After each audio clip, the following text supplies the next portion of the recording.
It is with profound enthusiasm I present to you my colleague and my comrade, Dr. Darrell Cleveland. Please join me in giving a very warm William Patterson University welcome to him.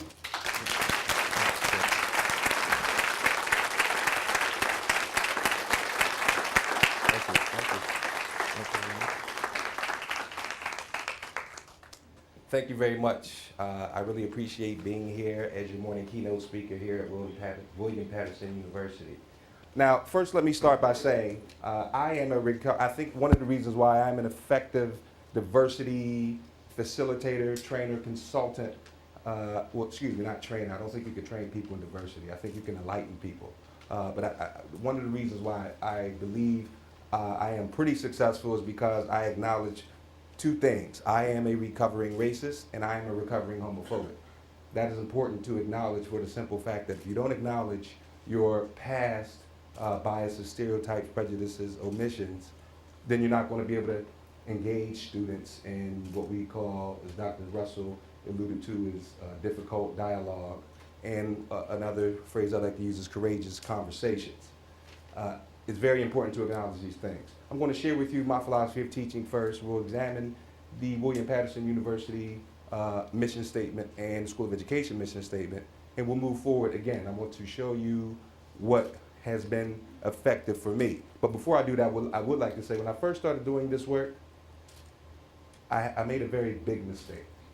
One of the biggest mistakes you can make when you do this type of work is trying to get people to agree with you. And that's the biggest mistake I made when I first started this work. And I learned the hard way that it's not about getting people to agree with you. It's about exposing individuals, giving them information, and having them unpack the information. And again, challenging them to think critically and not training people, but enlightening people. So I think it's important to share that. Let me get started here. My philosophy of education centers on Reconstructionism. But before you can reconstruct, you have to first deconstruct. And again, that goes back to acknowledging your biases, your stereotypes, the omissions that may come about through your socialization. Socialization is key here, and we'll get to that in a minute. You can be empowering or disempowering as a future educator. As teachers, you have the power to empower or disempower your students. And a lot of times you can do this without saying a word, your actions. Treating students different based on, for whatever reason, your actions can disempower a student. So I'm sure all of you are familiar with the William Patterson mission. Am I correct? Take a minute to look at it, if you will. And notice I highlighted multiculturalism and then diversity and equity as essential to educational excellence. These words and statements appear in many universities' mission statements and philosophies. And a lot of universities do a good job of implementing their mission statements and philosophy statements. However, a lot of institutions do not.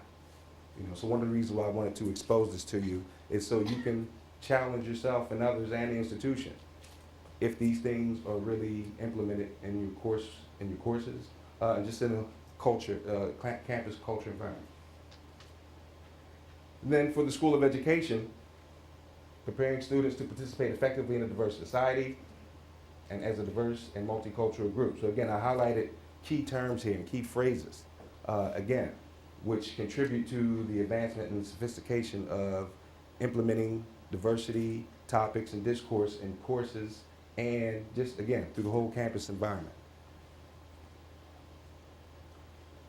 When doing this work, the biggest challenge is avoiding shame or blame. And as a black man who does this work with primarily white audiences, I have to be careful that I am not pushing shame or blame. It's not about shame or blame. I understand that some of the things that happened in the past aren't, folks' fault who presently. It's not about that, but we still have to examine these issues that presently oppress individuals, even today in the Barack Obama era. So, Barack Obama era.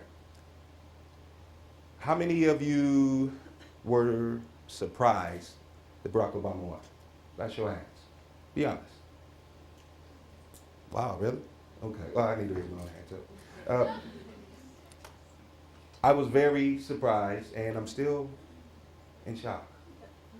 I'm being honest here. I'm still in shock. I never thought that it would happen in my lifetime to see a minority president, specifically a black man as president.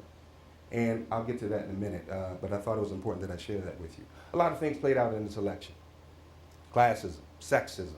They made fun of Sarah Palin a lot. Whether she was qualified or not, they really didn't focus on that. They focused on a lot of other things. So there was a lot of things that played out in this election. Classism. Oh, I'm sorry, I forgot about ageism too. Ageism played out. You know, some folks said, well, I would like to vote for John McCain, but he's older. And if I vote for John McCain and something happens to him, then that means she's going to be the president. She meaning Sarah Palin. You know, I mean, people analyze this so many different ways. You know, how should we vote? So these are the challenges that I want to get into very quickly in the interest of time. In fact, how much time do I have? Okay. In the interest of time, I want to get into the challenges faced past, present, and future. The diversity issues are not going anywhere. Yes, we do have a black man as president now. Yes, we had a woman run as vice president, and we had a woman challenge our current president for the presidency. So a lot of history happened last year. We have to also look at the fact that not only did a black man win the presidency, but a black man was nominated to run for president, which had never happened. So there's so many different things that happened from 2008 to present. Quick look at the realistic group conflict theory. You know, we have to be realistic about this in terms of, you know, folks are battling and for the space, if you will. The competition, we have to really examine those things. Why do we have competition? Is it part of socialization? You know, when we examine race and gender as being socially constructed. We also have to look at the social identity theory. And I know some folks are trying to write, and what I'll do is I'll prepare a handout that can be made available to you if you're interested. You know, so that way I don't want people to be anxious and try to write everything down. But we have to look. We have to acknowledge sometimes people. You know, Beverly Daniel Tatum wrote a book, "Why Are the Black Children Sitting Together in the Cafeteria?" Or why are the black kids sitting together in the cafeteria? And she talks about racial identity development. What she talks about in her book, Dr. Tatum, plays out everywhere. If you go to the cafeteria this morning, you're going to see folks who look alike sitting together, of different ethnicities. But it's a comfort zone. You know, it's common. It's what people do. But so in her book, when she talked about racial identity development, the principal asked her, why are the black kids sitting together in the cafeteria? She thought that was odd because she challenged the principal. And she said, well, why aren't you asking me about why are the white kids sitting together in the cafeteria? You know, and basically the point she was making is that this is what goes on within groups all the time. However, most people only recognize it when minority groups sit together or congregate together, if you will. So she wanted to challenge the principal with that question because it was noticeable to him that the minority students were sitting together, but he didn't pay attention to the white students who were also sitting together. And we have to look at the optimal identity theory. You know, and again, I'm going to go through these very quickly because I want to get into the meat of how I approach diversity and social justice. Again, before the the election and during his election as presidency now. The recognition of group differences. We have to really acknowledge that everyone brings something to the table, even if you're different. Everyone brings something to the table. Even if they have a lower academic aptitude, they still bring something to the table. We have to acknowledge that. Then the social dominance theory. This has been around for a long time. You know, when we look at power structures, we have to examine the social dominance theory. So, as a facilitator, engaging students, staff, faculty, teachers in this work, I have to acknowledge these three things. Critical thinking. When I do this work, critical thinking is the biggest challenge for me, but it's one of my primary objectives. Challenge people to think critically about these issues, whether you agree or disagree, and it's okay to disagree. Again, going back to what I said earlier, it's not about agreeing with me. It's about sharing information so you can make informed decisions. I ask students to respect all perspectives. That's very important. You may not agree with someone, But you have to understand there's a reason why they think the way they do, specifically socialization. We have to acknowledge that. Then we also have to respect the different opinions. If you don't agree, ask the questions. It's not what you say and do, it's how you say and do it. Do not be afraid to ask the questions. Again, there's a reason why we think and act and behave the way we do. It comes from our socialization. So let's examine some existing and emerging challenges. I share with students and participants that some of the information may make you uncomfortable, but some level of discomfort is necessary, especially if it challenges you to think critically. Dr. Beverly Daniel Tatum uses the phrase safe space. I use the term productive space. And it's not that I disagree with Dr. Tatum, but I would argue that by creating a safe space, are we really challenging students to think critically? Are we really challenging students to participate in the discourse, which is very important? You can also have students participate by critical reflection. Some people are not comfortable in a normal setting with speaking out. Well, now you add race and diversity, some people really are uncomfortable speaking about these issues. And you can't make people talk about issues that they're really not comfortable with in a formal setting. However, you can challenge students by having them do critical reflection papers, and you'd be surprised at the depth of information you can get from a student based on their critical reflection. So it's important to challenge students in the class and outside of the classroom with their writing. I challenge students and let them know my goal is not to negate your beliefs, but to challenge you to think critically about how and why you came to believe what you believe. And again, this comes back to socialization. It's very important to share with my participants. I'm not trying to change your mind. And again, it comes back again. I'm saying it again. I'm not trying to get you to agree with me. You know, but I want to challenge you to think critically about how and why you came to believe what you believe. And after examining that, and you start to understand, okay, well, this is why I think this way, whether you think it's right or wrong.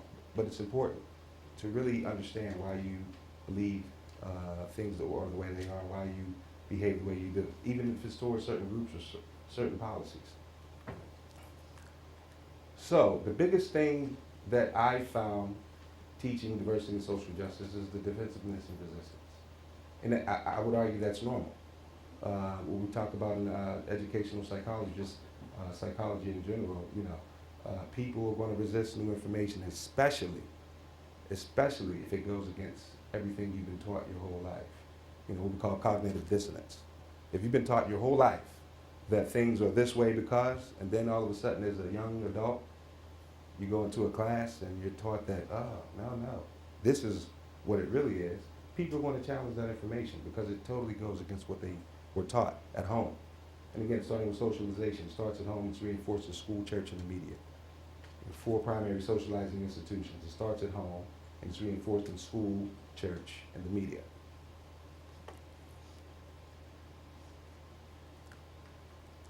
Different areas of defensiveness. Some folks begin to personalize. And again, I would argue that's normal. And the reason why I bring that out, again, saying that it's normal, is because we have to recognize people are people. And people are going to react in certain ways to new information, to old information, and again, it goes back to their socialization. But as a diversity enlightenment consultant and facilitator, I have to recognize that there is going to be some level of resistance from participants. If you do this work and you think that, you know, the way I present it, I'm not going to have any resistance, then you're in for a rude awakening. You have to be willing to accept the resistance. But what you do with that resistance is the next question. How are you going to address the resistance? Denial. A lot of people deny that things are, racism doesn't exist anymore. Sexism doesn't exist. People deny that a lot of these things are happening. And that's okay too. Again, part of education is to get people to think critically about these issues. You know, as some of the faculty members in here, I'm sure, the students have left your classrooms and they didn't agree with maybe your approach and maybe some of the content. You know, But at the end of the day, they still did the necessary work and they followed the syllabus to get a passing grade. You know, there's nothing wrong with that. Ignore, especially today. Now I'm going to ask this question to the students, and I want you to be honest with me. How many of you text during class? Yeah, yeah. Technology has made it a little more difficult. Catching students texting, especially during this type of dialogue, this type of discourse, it makes it challenging to me as a facilitator because you're already dealing with sensitive material, but you don't want to put people on display.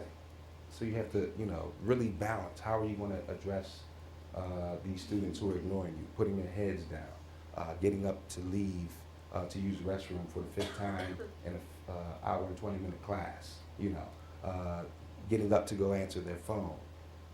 When I specifically ask you to turn them off while we're doing this, you know, the ignoring. I'm looking at ignoring from a present day standpoint. There's so many different ways you can ignore now. Or some students, they sit there and they're on vacation, what I call the vacationers.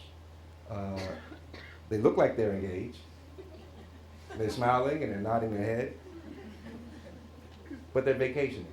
They want to hear nothing you have to say specifically about this topic because it is, you know, it's challenging material. Some folks tend to over compensate. You know, that's a reality that goes on in the classroom. And I'm looking at this from a diversity perspective, but these things happen in all classes, regardless of the content. You know, but from a diversity issue, it's very understandable that some people are just going to go on vacation because they have no interest in the topic. You can't make people enjoy a topic. You know, and again, these are things that have worked for me over the years that have decreased my anxiety. Now, although I've been doing this for a long time, you still get anxious when you do this type of work. You still get frustrated. It happens because I'm human. I'm also human. You know, and then the projection. You know, a lot of people project. A lot of students like to project, and instead of examining the real issues, you project and overlook what is really being said or what is being presented.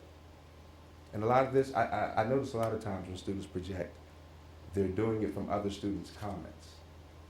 And I guess there's a fear of, well, I don't want to do it to Dr. Cleveland because it's not about the grade, it's about the information. You know. So what does it mean to equivocate? How many people, I'm putting the students on display again, how many of you have been in this situation? None? I'm impressed. Okay, okay. None? Wow, okay. How many of you have tripped? I'm sorry? Yeah, I'm asking students, yes. Okay, well, let me ask the faculty. How many of you have seen this play out in your classroom? Okay. So it happens. And again, not just in diversity and social justice topics. You know, some students like to trivialize the information being presented. You know, then there's the gang mentality where instead of individuals looking at it from an individual, they use the whole group. And this happens both ways. And let me put this in a perspective too. This is not just about white students. This is about all students. It's not just about white students. It's about all students. This happens with all students. All students do this. You know, if I'm talking about male privilege, well, men, they're up in arms, especially when I show them D. Clarke's poem on male privilege. Or if I show them another document I use, He Works, She Works, how the gender roles are played out in the work setting and how it's perceived. Well, then, you know, men start to become defensive. You know, so it happens both ways. We talk about religion. The people from different religions start to deny things. You know, so it happens across all areas. Then the one I like, because I don't, it doesn't happen. You know? And it's good that you don't do it, but you have to acknowledge, well, but there are people who do. And just because you've never seen a person do it, still doesn't mean it doesn't happen. But I get that quite a bit from a lot of my students and from some of my colleagues.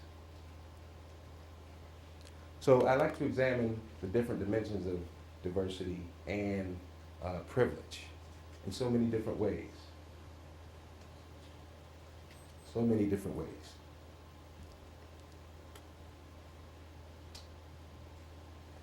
We have to look at the primary, tertiary, and secondary dimensions of diversity.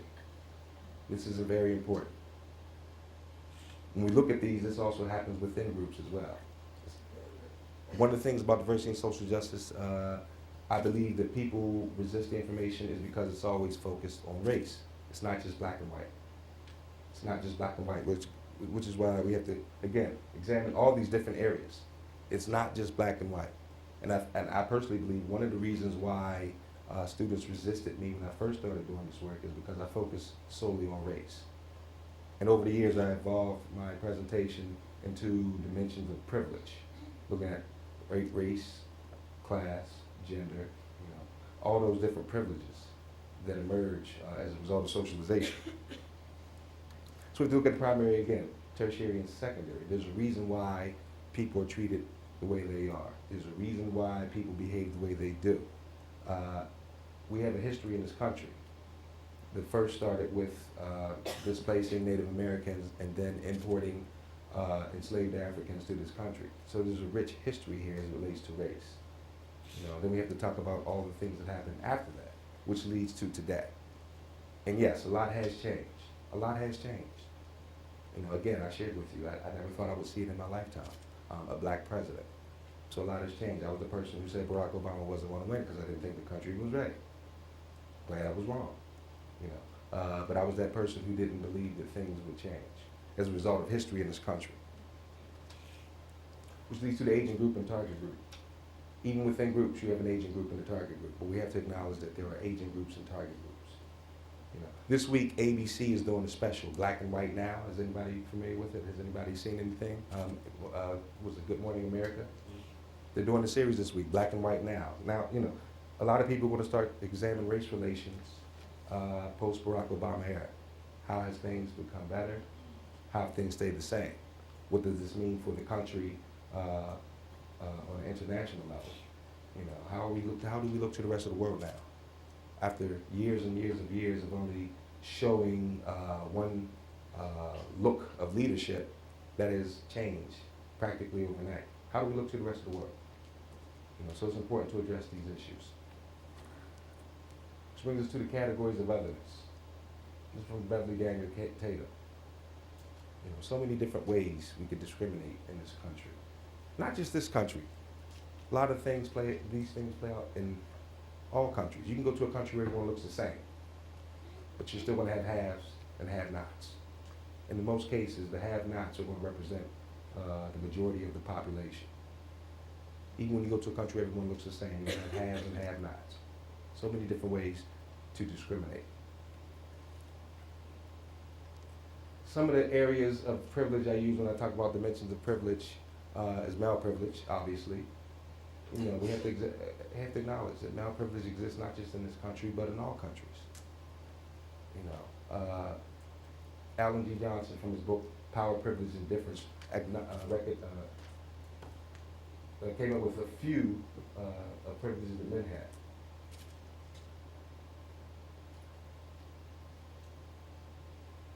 And if you look at this bottom point here, we have to acknowledge some things are changing. We have a lot of women in government now.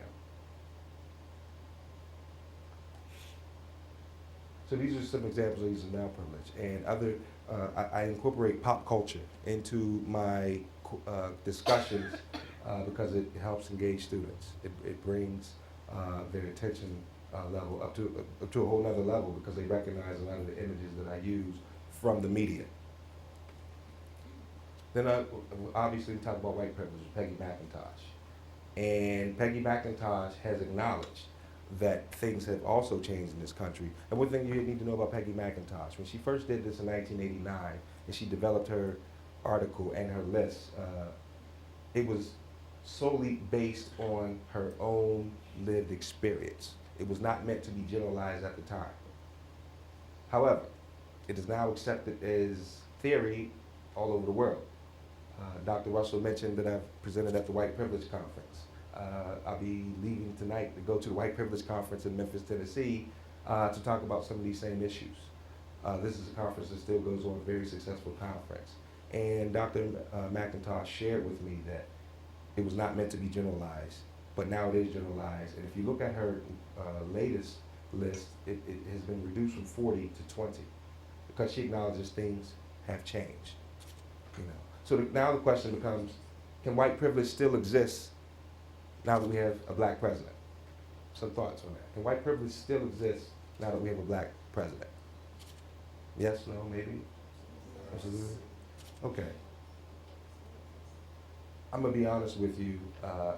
After Barack Obama won the presidency and I continued to do this work, I was a little nervous to discuss white privilege.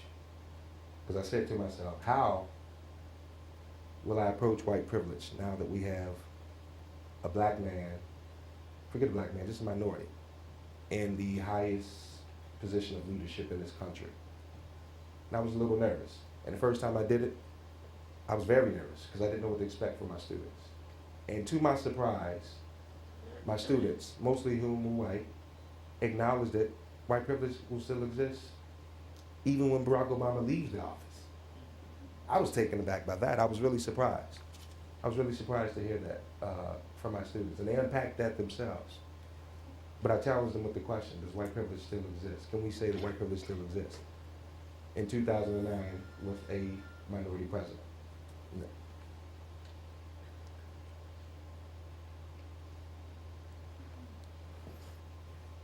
I'm going to get back to why I thought Barack Obama wouldn't win and why I wouldn't succeed in my lifetime. By the time I was 9 years old, I figured out I could never be president. And no one ever had to tell me. No one ever told me verbally. The curriculum, or what some people would call the hidden curriculum, told me on a daily basis that I could never be president, that I wasn't good enough. By the time I was in 7th grade, I figured out I could never be president. Ask yourself this question: how do you think this affects the psyche of little girls in this country? Because I would argue that little girls figured it out too. Some probably before I did in 7th grade. I would argue other minority boys figured out that they can never be president too. You know, so it's affirming and it's very gratifying to see that this country can, in fact, vote a person of color into office, not because he was black, but because they thought he was qualified. Barack Obama could have received every single minority vote in this country, and he still would not have won. He needed the white vote to win too, and he got it. And again, folks voted for him because, yeah, they wanted to change, but they also wanted new leadership, and they thought he was qualified. For a lot of people, race had nothing to do with it. They just wanted a qualified individual to be in the White House. That says a lot about this country and the progress we have made. But again, we still have to acknowledge and come back, though we still, does that mean we don't address these other privileges? We still have to acknowledge that. How many people figured out that they couldn't be president growing up? Wow, okay. So I wasn't the only one. Okay, okay. Anybody want to share why you thought? Anyone? Yes. Female? Female? Okay. Oh, okay. Okay, so you had a double whammy. Okay, all right. Anybody else? Yes. When I was African American, when we were coming up, it was basically, if you're black, you stand a chance of becoming a position of that. Okay, all right. Anyone else? Okay, but as you can see, and again, this is why I open it up and have this difficult dialogue, courageous conversation, so folks can hear.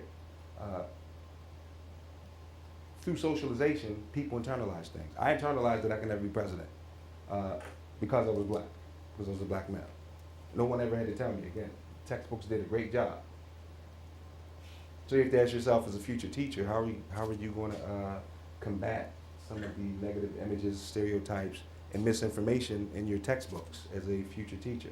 How are you going to supplement material that you know is not true or is not represented accurately in your textbooks that you will be required to use as a teacher, and a No Child Left Behind era? You have to ask yourself these questions. Yeah, so again, I was very shocked, amazed. I can tell you what happened. They said, I was asleep, I was half asleep, and said, President-elect Barack Obama. And I heard it, and I said, nah. I was half asleep though, and I just remembered what happened to Gore in 2000. I said, nah, that can't be right. So even when I woke up in the morning and I saw it on the news, this is, I was still shocked and still in denial. And it took me about 3 days before it finally set in. And when it did set in, I couldn't stop crying. I couldn't stop crying because I couldn't believe it. But it made me realize the changes that have occurred in this country. It was very affirming to see that this man was voted in because he was qualified, not because of the color of his skin. And it changed, how we do business in this country, hopefully, in the future. So we have the new president, but we also have to recognize that when we go back to the last slide, in our history, we've only had, can everybody see this okay? We've only had one Catholic president in our history. We haven't had one since. And what's interesting is how many people remember Barack Obama's speech that he did in Philadelphia last March, I believe it was, when he addressed race. Anybody remember that speech? We addressed race. He did it in Philadelphia, and he thought it was necessary to, address the racial divide in this country because no one else wanted to do it, and he thought it was necessary. JFK did the same thing. He had to do it to protect his religious rights and also let people know that the Pope will not be running the country. If I'm elected, I will run the country. But the fear of the Pope running the country or having power over the country.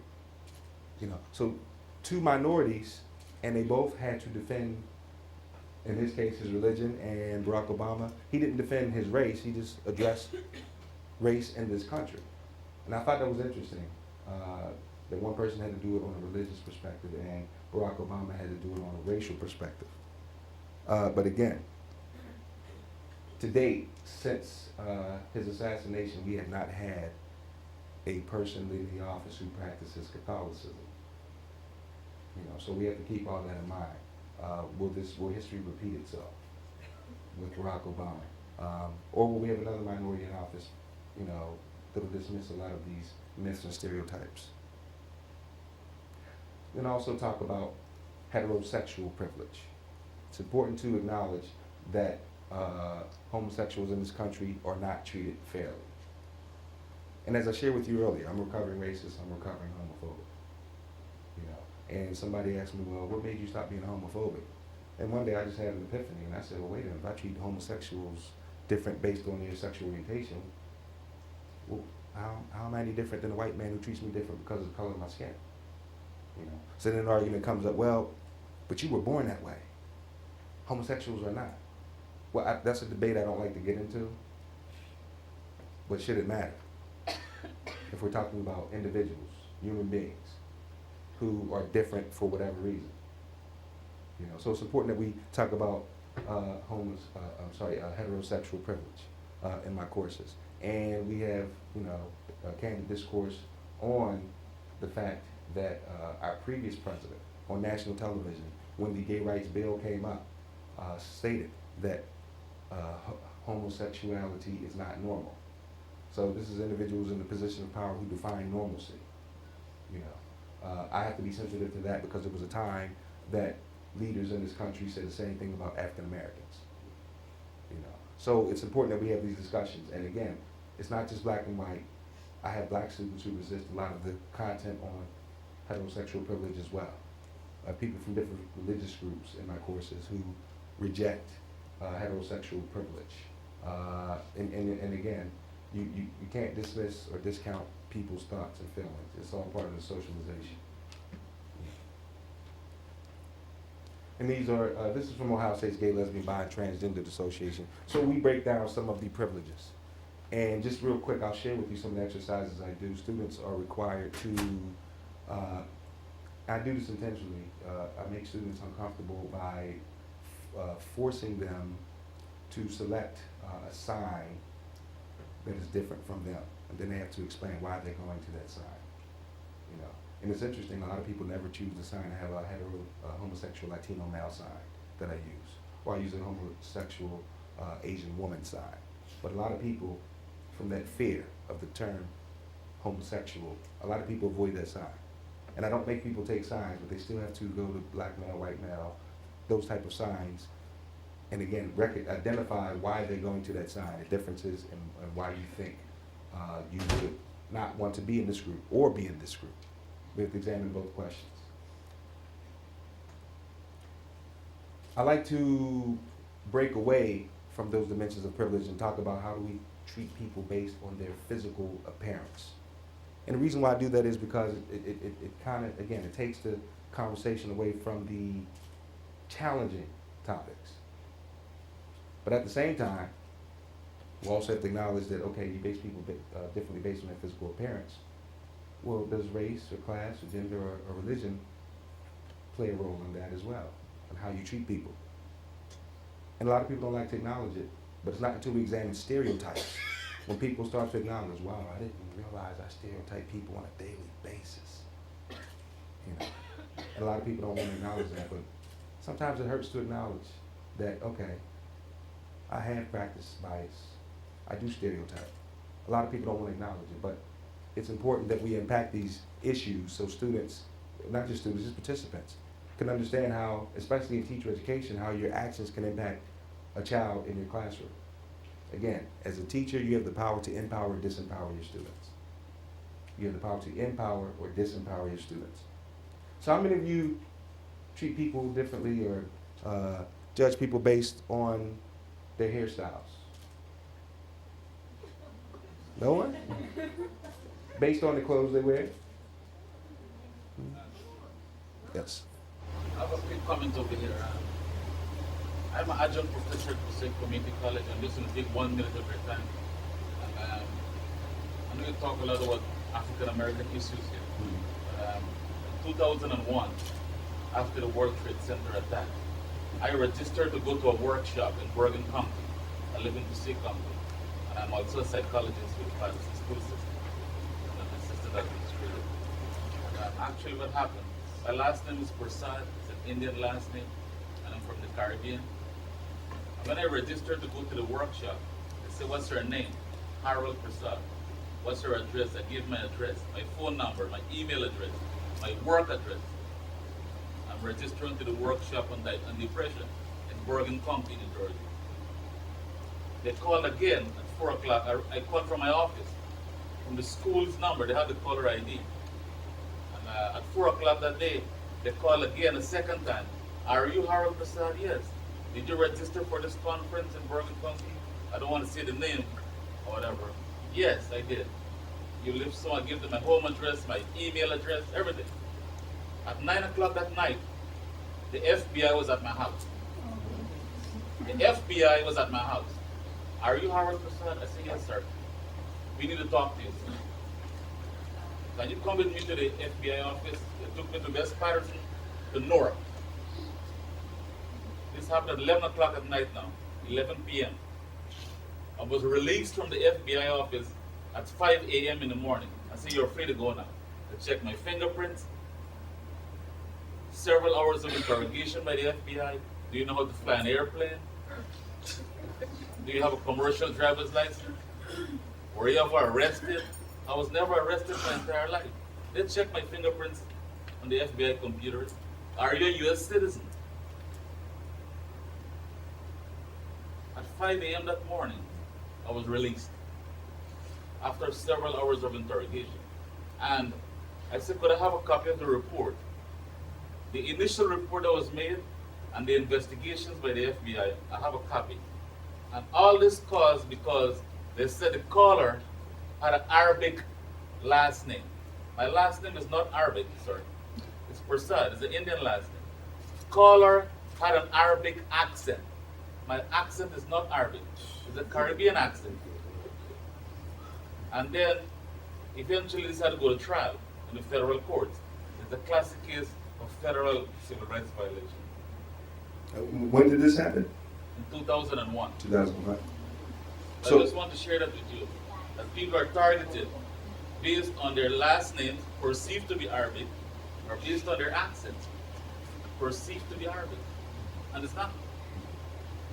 so you were treated differently because of your accent. They didn't see you, They didn't but they see heard your accent. They saw him in federal court, Mm. and then he attempted to apologize to me. He said, "I'm sorry, And I didn't know that. I thought maybe you'll come here and kill everyone.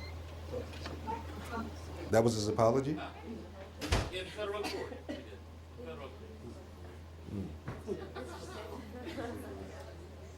Wow. Thank you for sharing that. Thank you. Thank you.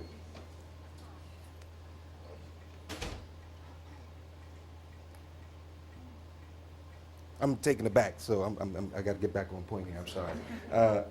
That was his apology. I thought you were going to come and kill people. Yeah. Okay. But you know what though? I'm standing here thinking, please say this didn't happen like in the last 6 months or a year, you know. But even in 2001, it's unacceptable, you know. Yeah, I'm sorry. So many different ways to discriminate. Yes, I'm sorry. No, and I think that really adds to your, when you talk about gradualistic discrimination, and we really do discriminate based on people's language. And I know I lived in England for quite a while, and it's just the accents. People can tell where you went to school.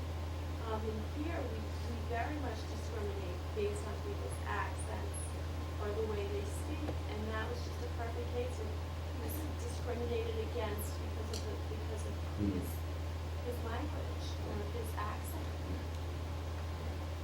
Yes.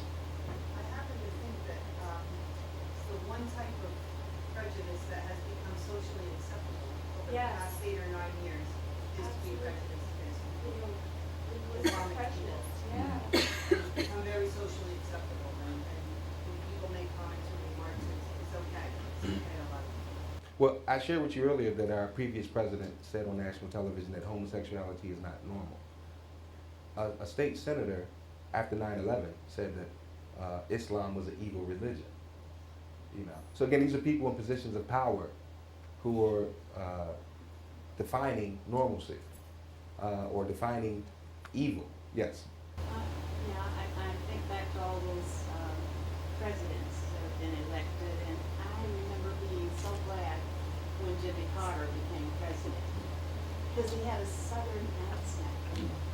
Having come from the South myself and encountered people from the North and in the West, because I moved around a lot, you know, I was always conscious of my southern accent and feared that people felt that Southerners are not as smart and not as quick.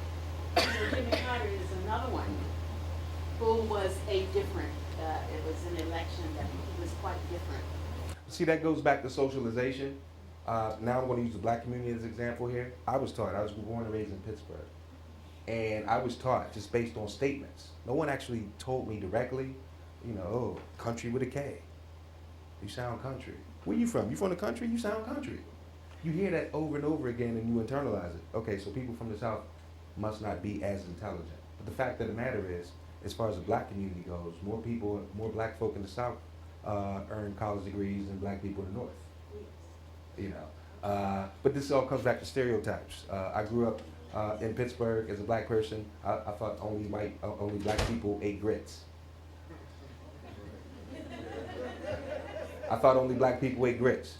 But then when I moved to North Carolina, and we'll put it this way, I thought only black people ate grits and soul food. But when I went to North Carolina, I went to a soul food restaurant and saw black and white people sitting there eating together. I said, wow, stereotypes. I saw white people eating grits. White people don't eat grits. No, white people in the Northeast don't eat grits. But white people in the South eat grits, you know. And I shouldn't say white people in the Northeast don't eat grits, because some do. But it's socialization, you know. So I grew up thinking, because of those statements, that people from the South are inferior to, black people in the South are inferior to black people in the North or Northeast. Part of socialization. Starts at home. And it's reinforced in school, church, and the media. Yes. I don't want to throw the whole conversation off, but actually going on with the southern accent, I have, I just got my master's, and so I knew this girl, and she was from Alabama, and I asked her, you don't have a southern accent, you're from Alabama. She was like, well, I trained myself, because I thought no one would think I was smart if I didn't. So she met a lot of northern people and trained herself to speak, which I couldn't believe. Well, I mean, I think we do it unconsciously too. I was born and raised in Pittsburgh, as I shared with you earlier. I attended Indiana University of Pennsylvania, my first undergraduate institution. The black population consisted of mostly black people from Pittsburgh, black people from Harrisburg, and black people from Philadelphia. I didn't know I had an accent until I went to college. People in Philadelphia said I speak country, you know, because my name is pronounced Darrell, but in Pittsburgh my name is Darrell. Accent, you know. In Pittsburgh we say tennis shoes. In Philadelphia, sneakers. So not just the language, but there was also an accent that I had no idea I didn't have because I thought only people from the South had accents, you know. So you learn a lot when you go to college too, you know. Yeah. But so many different ways we discriminate in this country. So many different ways.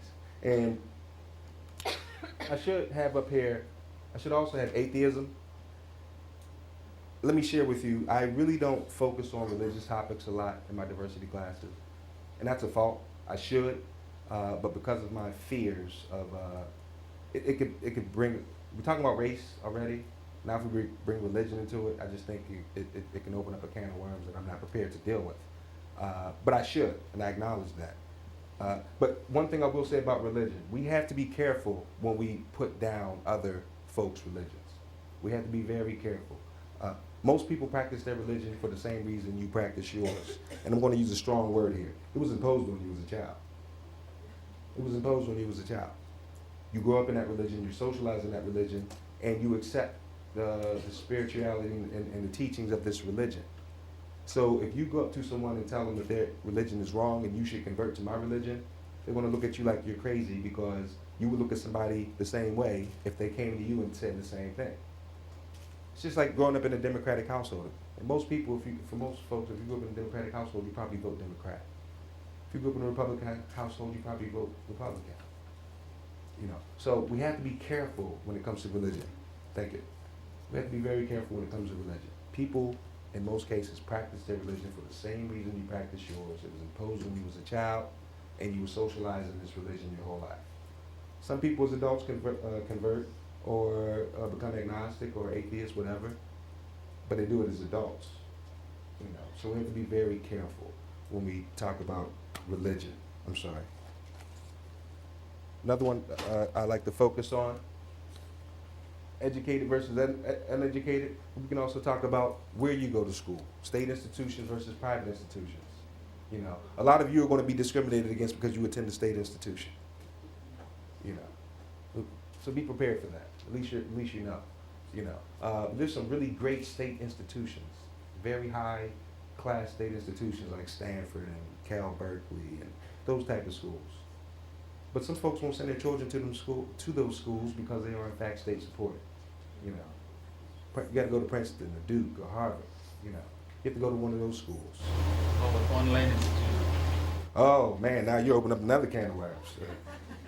Online institutions now, a lot of institutions have, a lot of brick and mortar traditional institutions are moving in that direction now because it is in fact competition. And the brick and mortar institutions are saying, well, if an individual gets an online degree from us, it's not going to say online on a degree. So we can compete with these online institutions that everybody knows is an online institution. And people will be discriminated against based on online versus traditional as well.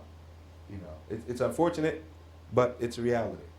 Because you can go to an online university and get a great education. You can go to a traditional university and get a very inferior education.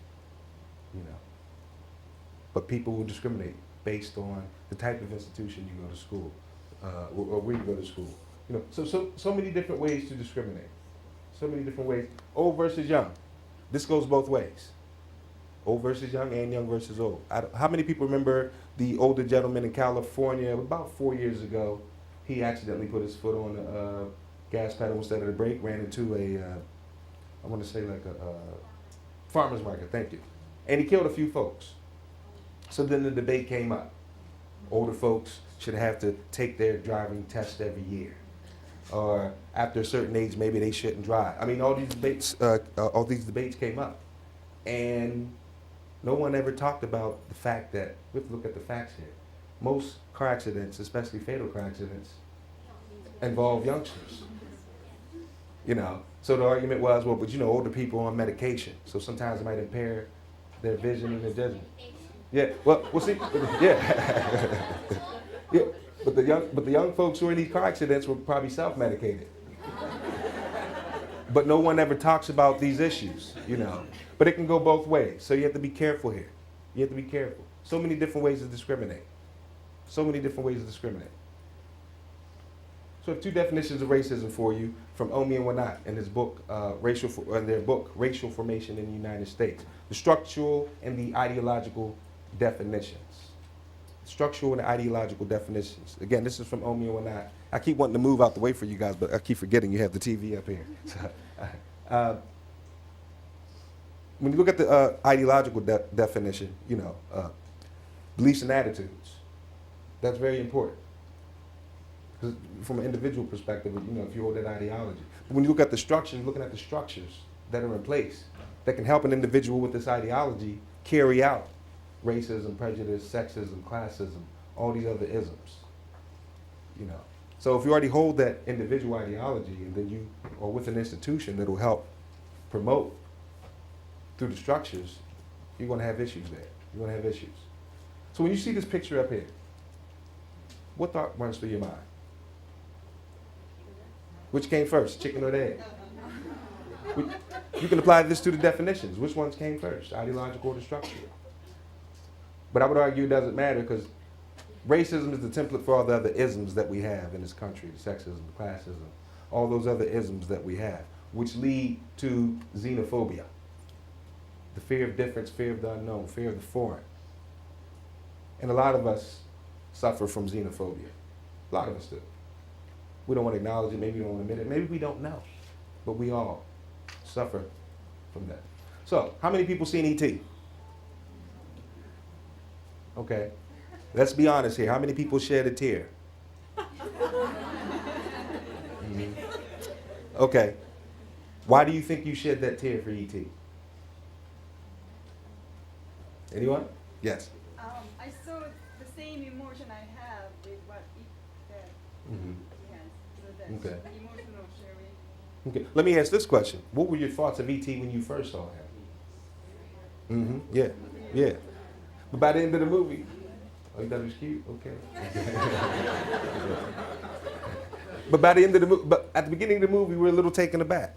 But by the end of the movie, we shed that tear. I forgot to raise my hand too, because I shed a tear. I didn't see a lot of the gentlemen raise their hand. Did you? Oh, okay. All right. But we shed that tear because we got to know E.T. Throughout the movie, we got to know E.T. You know. So it's April 3rd, 2009, 9 o'clock at night, you get a knock. You open your door and you look and you don't see anyone, you look down and you see E.T. How are you going to respond?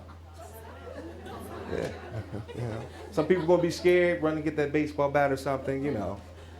But while running to get that bat or that weapon, you're going to stop in your tracks and you're going to say, it's just E.T. You just want to use the phone, right? You know, because we got to know E.T. We got to know E.T. Anybody know these folks? The Munsters. Now, who was classified as the freak of that family? Yeah, Marilyn.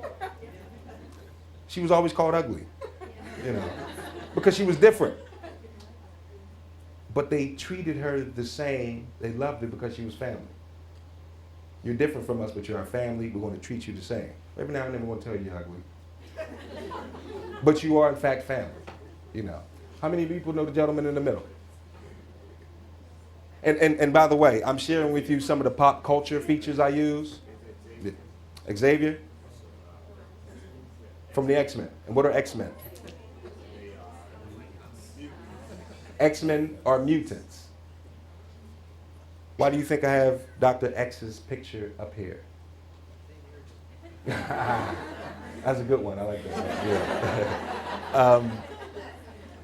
But mutants, if you're familiar with what happens to mutants in the X-Men series, you know, they're minorities. They're treated differently because they have powers and the humans are afraid of them. I use this picture to show you that we also have mutants in our country. Mutants change on Well, I wouldn't say a daily basis, but they change all the time. So after 9/11 happened, people who looked like the perpetrators of 9/11 became the new mutants. You know, when the gay marriage bill came up, homosexuals became the new mutants, and they were treated differently as a result. You know, and thank you again for sharing. But I would argue, again, people who look like the perpetrators of 9/11, or in your case, sound like the perpetrators of 9/11. He became a mutant that night, and was treated as such, and then got a half-hearted apology.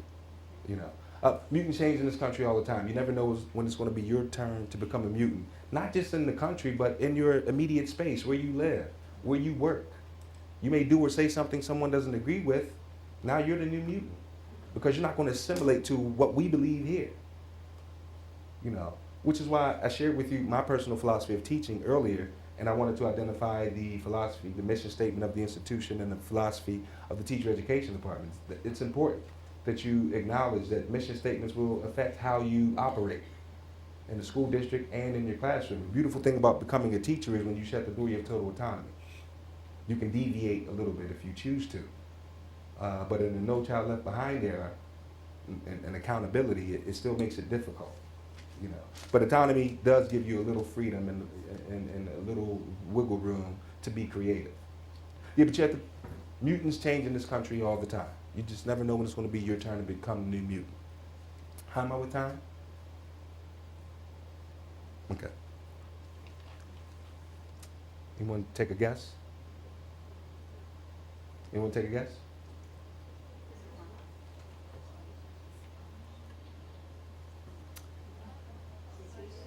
Oh, that didn't come out right. But it's supposed to be baggage. You see it? Okay. No, the other one was supposed to go away. As a result of our socialization, we all carry baggage, which is why I shared with you at the beginning that I'm a recovering racist and a recovering homophobic.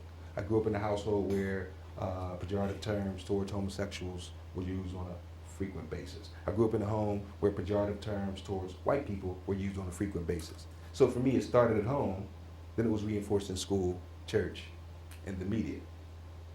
But I'm willing to acknowledge it, and so I can move on for my personal transformation. I'm going to skip this in the interest of time, but we have to be very mindful here. In order to recognize and accept others, you have to be willing to look at life through their lens. Take off yours and be willing to look at life through another lens. Because we don't see things as they are, we see them as we are. And as a result, we base it on our own values, and, well, this person's behaving this way because they have no morals or values. Well, they do, they're just not the same as yours. You know, so we have to be very careful there. I'm going to wrap this up a little bit here. When we talk about diversity and social justice, whether in an organizational setting, in your classrooms, there's so many things we have to acknowledge. Continuously communicate the significance of diversity in your organization's practice and ethos.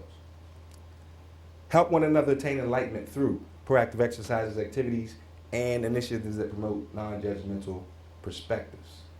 Very challenging. Articulate privileges as a universal reality and engage it as such to enhance appreciation of differences while fostering respect. Listen to, learn from, and lead through various strategic initiatives in structured teachable moments. Logically deconstruct socialization. In this case, your teacher education students and teachers in your case, your students, with insight into how it affects their perspective by addressing specific examples. Embrace your students and all new employees in recognition of their inherent value. Again, everyone brings something to the table. Everyone. Oops.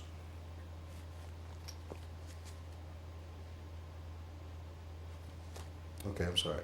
Nurture an environment that acknowledges and rewards leadership, especially leaders that contribute to the sophistication, advancement, and celebration of diversity.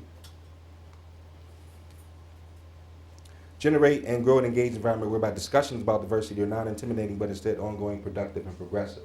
And again, I prefer the term productive space, not safe space. Why is this doing this?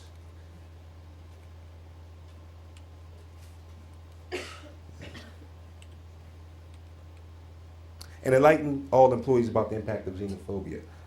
But this is very challenging, even in a Barack Obama era. Still very challenging, very challenging. So in the interest of time, I'm going to come to the parting thought by W.E.B. Du Bois. Difference, either physical or spiritual, does not argue weakness or inferiority. Difference, either physical or spiritual, does not argue weakness or inferiority. He said this over 100 years ago. And this is just as important now as it was back then. In the interest of time, I will take some questions now, but I would like to continue. Okay, yes, I'm sorry.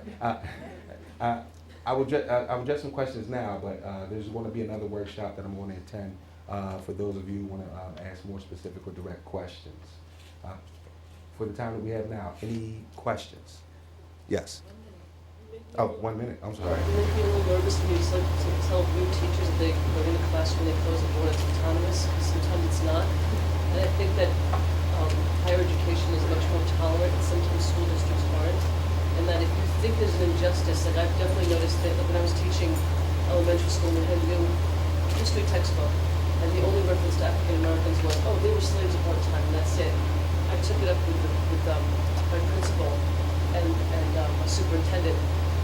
I had a funny reaction from them, so that sometimes I think somebody gets fired because and it could happen. You say something that they consider inappropriate, or you get a board member's junior class, and you say something that's more like that we consider normal or whatever you want to call it.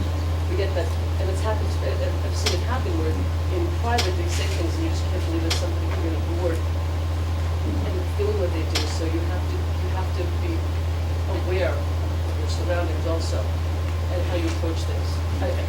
You need to approach it, but how do you do it? And come back to the mission statement of the district and or the school.